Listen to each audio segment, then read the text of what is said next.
तो अपन कर्म कारक के बारे में पढ़ रहे हैं। और कर्म कारक की क्या परिभाषा पढ़ी है हमने? वाक्य में जिस शब्द पर क्रिया का प्रभाव पड़ता है उसे कर्म कारक कहते हैं। यानी कि अपन बात करते हैं कि वाक्य के 3 भाग हैं, कर्ता, कर्म और क्रिया। यदि कर्ता कारक है तो क्रिया का प्रभाव कर्ता पर पड़ता है, परंतु इसको छोड़कर यदि क्रिया का प्रभाव पड़ता है तो किस पर पड़ता है? कर्म पर। इसलिए इसे कर्म कारक के नाम से जाना जाता है। कर्म कारक का विभक्ति चिन्ह को है। विभक्ति चिन्ह क्या दे रखा है? को है। कर्म कारक यदि सजीव हो तो उसके साथ को विभक्ति का प्रयोग होता है, और यदि निर्जीव हो तो उसके साथ को विभक्ति का प्रयोग नहीं होता है। जैसे हमने कल कर्ता के बारे में भी बातचीत की थी, उसी तरह से इसके अंतर्गत भी है कि यदि वाक्य में सजीव कर्ता हो, कर्म हो, कर्म क्या हो? सजीव हो, तो को का प्रयोग होगा, और यदि कर्म निर्जीव है तो उसके साथ को का प्रयोग नहीं होता है। उदाहरण देखिए, राम ने रावण को मारा।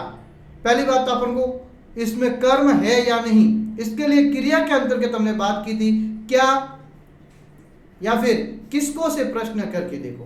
किसके स्थान पर? कर्ता और क्रिया को अलग करके जो बीच में बचता है उसके स्थान पर क्या या किसको से प्रश्न करके देखो। यदि दोनों में से यदि प्रश्न बन जाए, क्या से प्रश्न बनता है तो वो हमेशा निर्जीव होगा, उसके साथ को नहीं होगा, और किसको से प्रश्न बनता है वो सजीव होगा और उस कर्म के साथ को का प्रयोग होता है। उदाहरण देखिए, राम ने रावण को मारा। देखिए प्रश्न बना, राम ने किसको मारा? प्रश्न बन रहा है नहीं बन रहा है? बन रहा है, यानी कि किसको से प्रश्न बना, इसमें यानी कि कर्म है। अब बताइए किसको से प्रश्न बन रहा है और को साथ में आया है। देखिए रावण सजीव है, किसी व्यक्ति विशेष का नाम है, और व्यक्ति विशेष का नाम होने के कारण को यहाँ पर विभक्ति चिन्ह साथ में दे रखा है, इसलिए इसमें कौन सा कारक होगा? कर्म कारक होगा। दूसरा उदाहरण देखिए, पुलिस ने चोर को पकड़ा। पुलिस ने किसको पकड़ा? चोर को। चोर शब्द सजीव है, व्यक्ति विशेष के लिए है, और उसके व्यक्ति विशेष होने के कारण यहाँ को विभक्ति का साथ में प्रयोग हुआ है, यहाँ भी कर्म कारक रहेगा। तीसरा उदाहरण, कमलेश दूध पीता है। प्रश्न बनाइए, कमलेश क्या पीता है? क्या से प्रश्न बनना है, अर्थात यहाँ पर कर्म के साथ को नहीं दे रखा है, और को नहीं देने का कारण है कि कर्म क्या है? निर्जीव है। जो दूध शब्द है वो क्या है? निर्जीव है, इसलिए यहाँ को विभक्ति चिन्ह न आते हुए भी इसमें कारक कौन सा रहेगा? कर्म कारक रहेगा। चौथा उदाहरण देखिए, विकास पुस्तक पढ़ता है। प्रश्न बनाइए, विकास क्या पढ़ता है? क्या से प्रश्न बन रहा है और प्रश्न का उत्तर आ रहा है विकास पुस्तक पढ़ता है। क्या का प्रश्न होने से मालूम पड़ता है कि कर्म क्या है? निर्जीव है। पुस्तक शब्द क्या दे रखा है? निर्जीव शब्द दे रखा है। तो प्रिय विद्यार्थियों, कर्म कारक में को विभक्ति चिन्ह आता है, परंतु यदि कर्म कारक शब्द सजीव हो तो उसके साथ को लिखा हुआ आएगा, और निर्जीव हो तो उसके साथ को का प्रयोग नहीं होगा, फिर भी वो कर्म कारक के अंतर्गत ही गिना जाएगा। तो ये दूसरा भेद है कारक का, कर्म कारक। तीसरा भेद देखिए कारक का। तीसरे भेद के अंतर्गत हम बात करते हैं कारक का करण कारक। परिभाषा देखिए, वाक्य में जिस साधन या माध्यम से क्रिया की जाती है, या जो कर्ता होता है वो क्रिया करता है, अर्थात क्रिया के साधन को क्या कहा जाता है? करण कारक कहा जाता है। क्रिया जो संपन्न हो रही है ना वो किसके माध्यम से हो रही है? उसका साधन क्या है क्रिया संपन्न होने का? उसका माध्यम क्या है? वो माध्यम ही जो बताया जाता है वो क्या होता है? करण कारक होता है, और करण कारक का विभक्ति चिन्ह से होता है। क्या होता है? से होता है। अब देखिए कैसे, से की जगह कभी कभी आप के द्वारा का भी प्रयोग कर सकते हैं, से या के द्वारा। उदाहरण देखिए, प्रियांशी चाकू से फल काटती है। बताइए, क्रिया काटना, और क्या काटती है? फल। अब देखो आप यहां देखोगे तो कहोगे प्रियांशी चाकू से क्या काटती है? कर्म कारक भी तो ही है, ठीक है ना, परंतु चाकू से साधन क्या है? चाकू। ठीक है ना। यहाँ चाकू और चाकू के साथ क्या है, से का प्रयोग हुआ, साधन के साथ से का प्रयोग हुआ है और ये से करण कारक के अंतर्गत आता है। और यदि कभी कभी आपको ऐसा लगे कि एक ही वाक्य में एक से अधिक कारक चिन्ह दे रखे हैं तो हम सही कौन सा माने, तो उस स्थिति में आप क्रिया के पास वाले कारक को पहले प्राथमिकता दें। यदि मैं आपको ऐसे को ये जो वाक्य दे रखा है चाकू से, यदि सब के नीचे अंडरलाइन आ जाए, अधोरेखा आ जाए तो करण कारक है, और यदि कोई अधोरेखा नहीं आए, सीधे ही पूछा जाए प्रियांशी चाकू से फल काटती है, इसमें कौन सा है, तो देखिए यहाँ देखो कर्म भी आ रहा है, फल क्या काटती है, फल काटती है, ठीक है ना।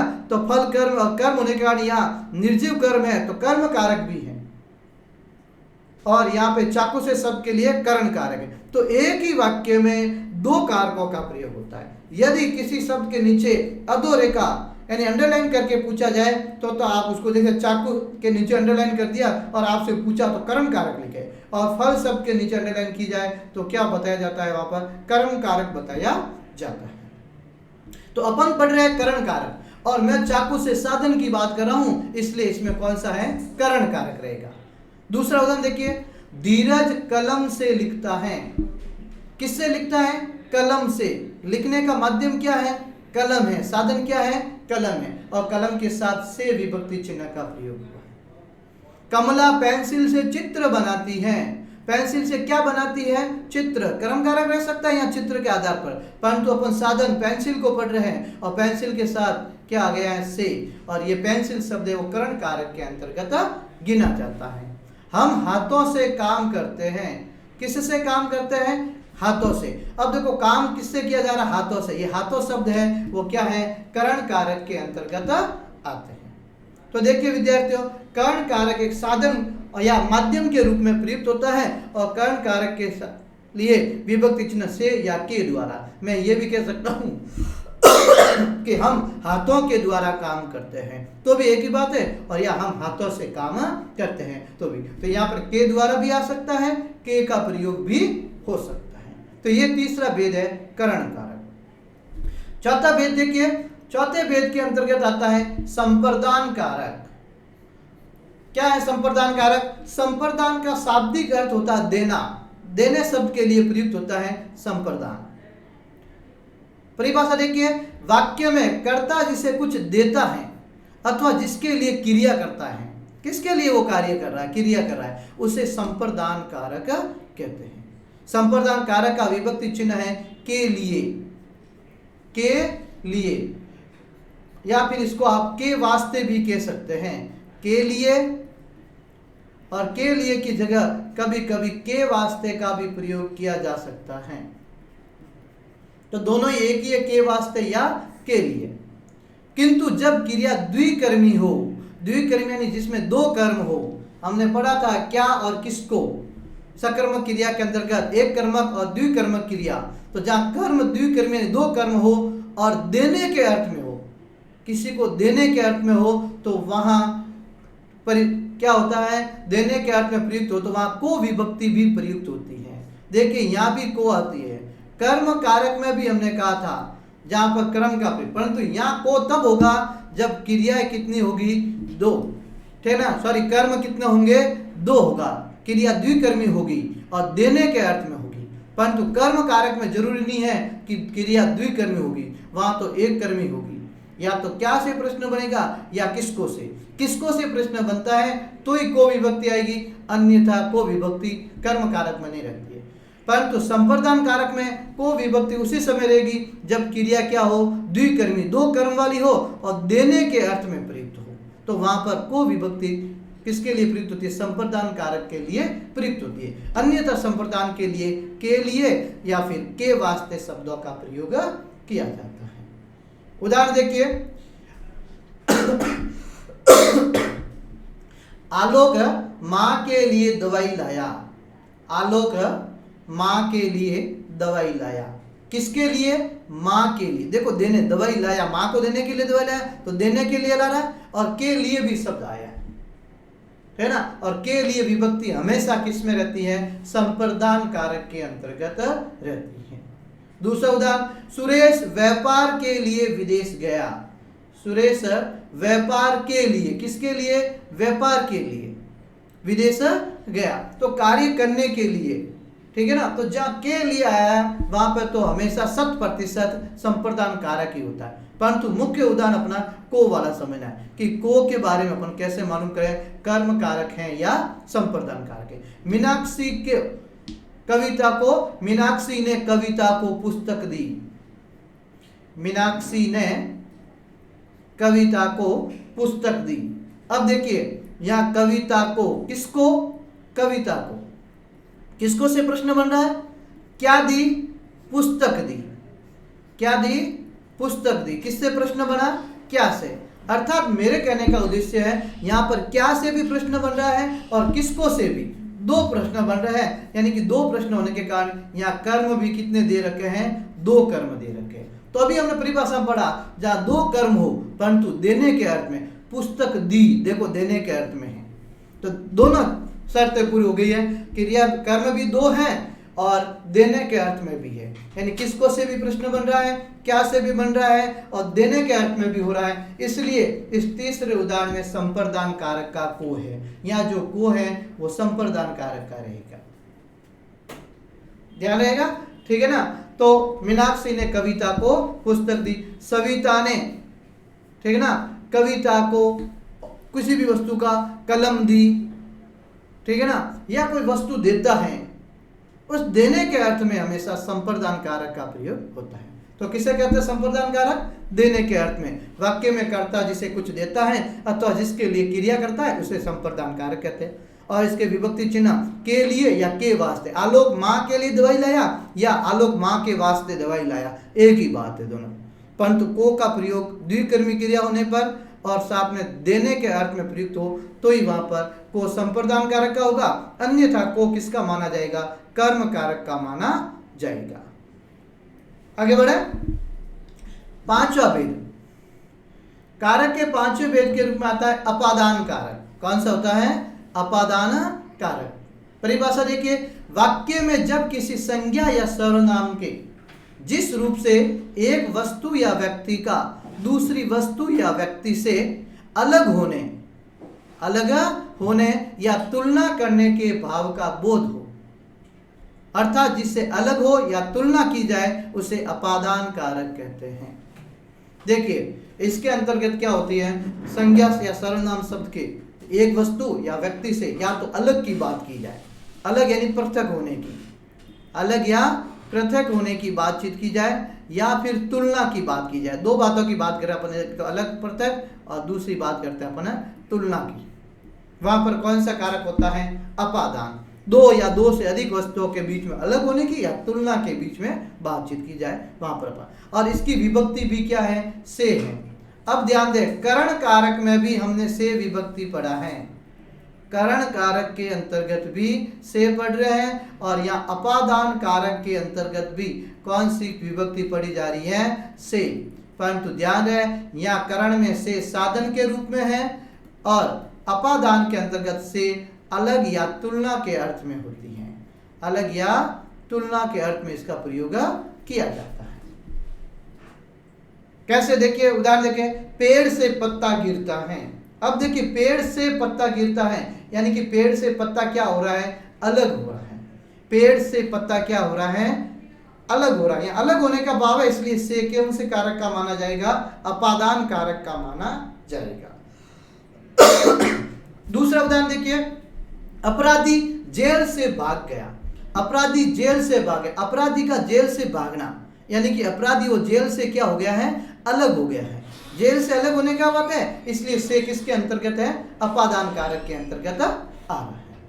तो जहां से अलग होने की बात करें, पृथक होने की बात करें, वहां से हमेशा किसका रहेगा?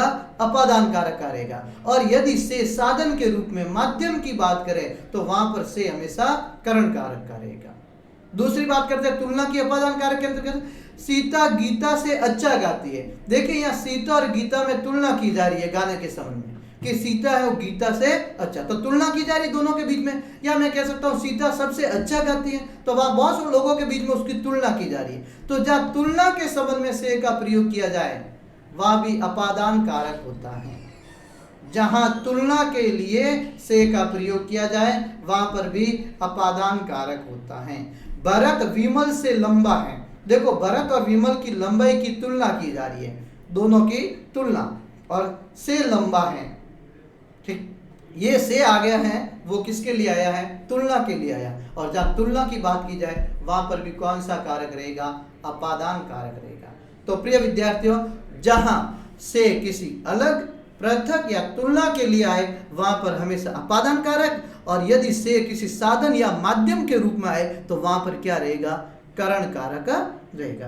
तो विभक्ति चिन्ह एक जैसे है, परंतु उनका प्रयोग के आधार पर उसका अपन अलग अलग विभाजन करते हैं, अलग अलग कारकों के अंतर्गत उनको गिनते हैं। तो ये पांचवा कारक कौन सा है, अपादान कारक। आगे बढ़े, नंबर 6, छठा है संबंध कारक। छठा कारक कौन सा माना गया है, संबंध कारक। देखिए परिभाषा, जब किसी या जब वाक्य में किसी संज्ञा या सर्वनाम का अन्य किसी संज्ञा या सर्वनाम से, अन्य किसी संज्ञा या सर्वनाम से संबंध हो या संबंध बताया जाए उसे संबंध कारक कहते हैं। वाक्य में कोई संज्ञा या सर्वनाम शब्द आया, उसका वाक्य के किसी दूसरे संज्ञा या सर्वनाम शब्द के साथ संबंध बता दिया जाए तो संबंध बताने वाले कारक को ही क्या कहा जाता है, संबंध कारक कहा जाता है। तो संबंध के आधार पर इसका नाम भी क्या रखा गया है, संबंध कारक रखा गया। इनके भी कुछ विभक्ति चिन्ह है, कौन कौन से देखिए, का, के, की, रा, रे, री, ये सब अलग अलग है सब, ना, ने, नी, अर्थात यहाँ पर संज्ञा या सर्वनाम के साथ का, के, की, रा, रे, री या ना, ने, नी, इन 9 में से कोई भी जुड़ा हुआ होगा।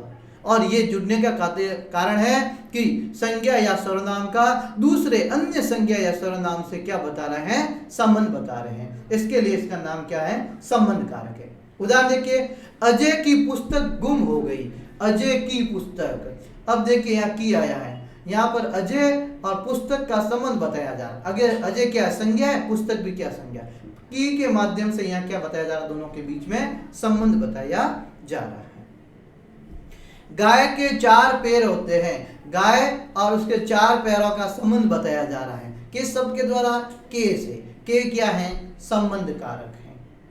तुम्हारा चश्मा यहाँ रखा है, देखो शब्द शुद्ध है तुम, शुद्ध शब्द क्या है, तुम है, और इसमें रा, कौन सा कारक जुड़ा, संबंध कारक, रा जुड़ने से तुम से क्या बन गया, तुम्हारा तो बनता नहीं है, शुद्ध शब्द बनता है तुम्हारा।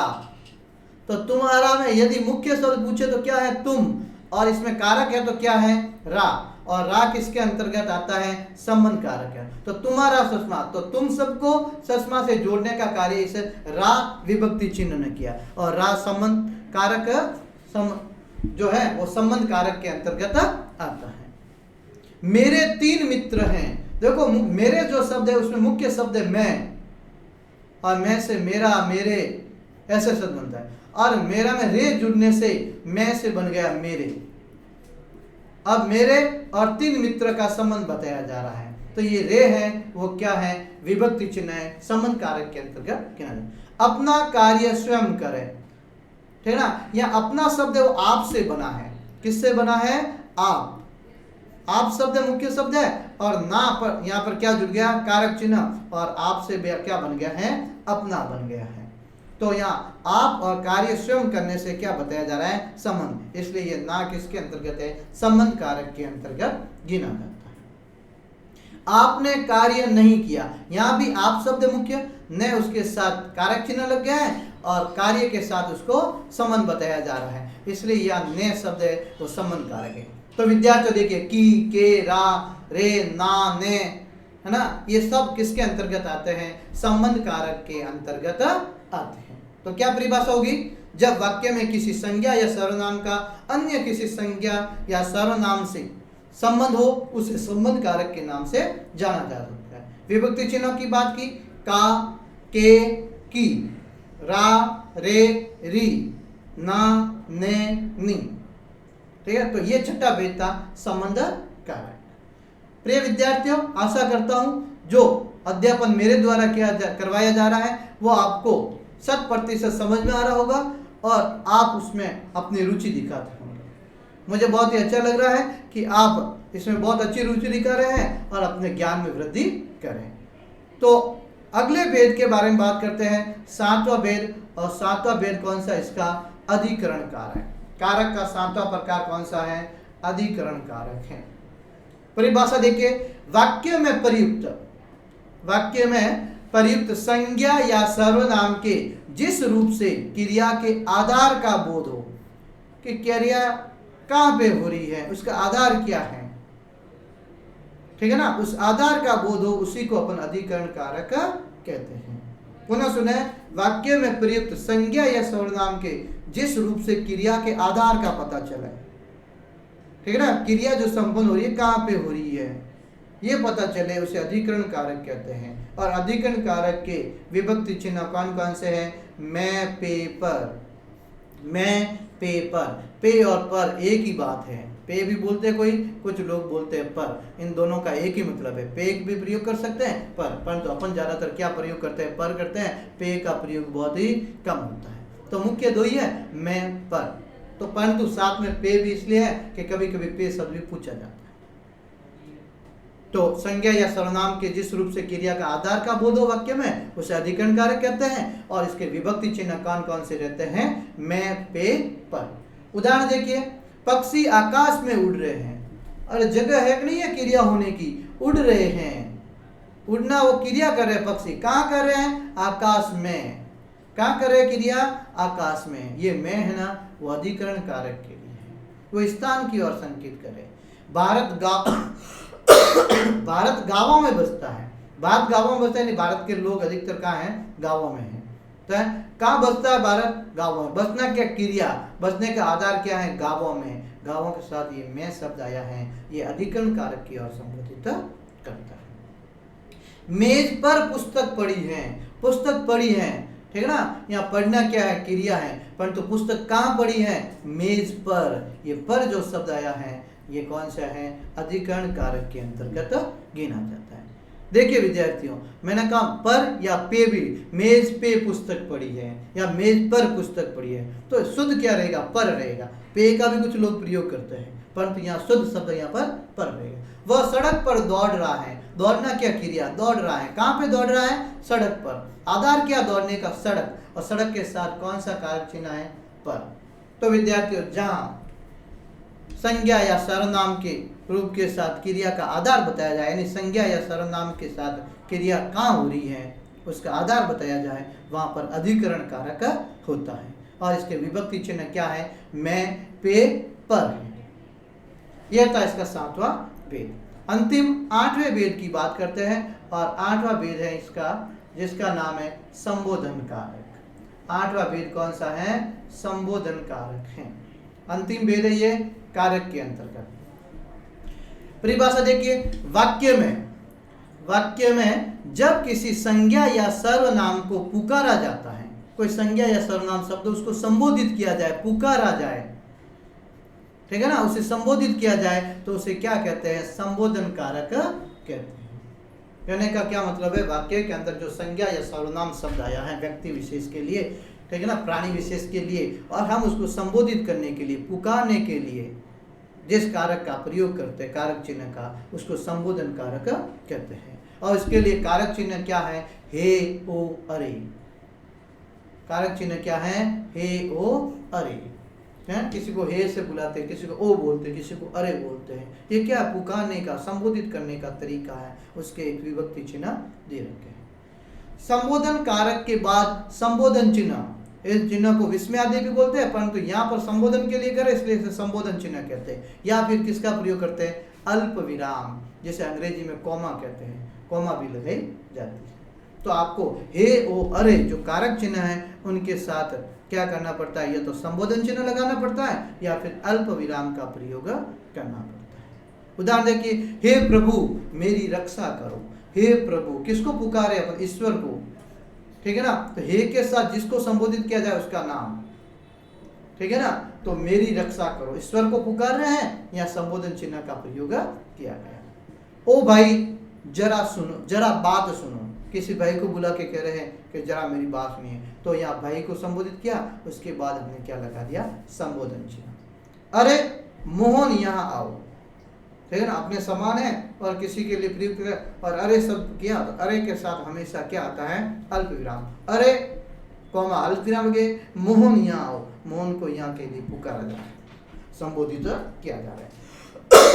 तो वाक्य में जब किसी संज्ञा या सर्वनाम को पुकारा जाए या संबोधित किया जाए, वहां पर संबोधन कारक होता है, और संबोधन कारक के 3 विभक्ति चिन्ह है, हे, ओ, अरे, और उसके साथ ही संबोधन चिन्ह या अल्प विराम चिन्ह का प्रयोग किया जाता है। तो प्रिय विद्यार्थियों, ये थे कुल कारक के 8 भेद।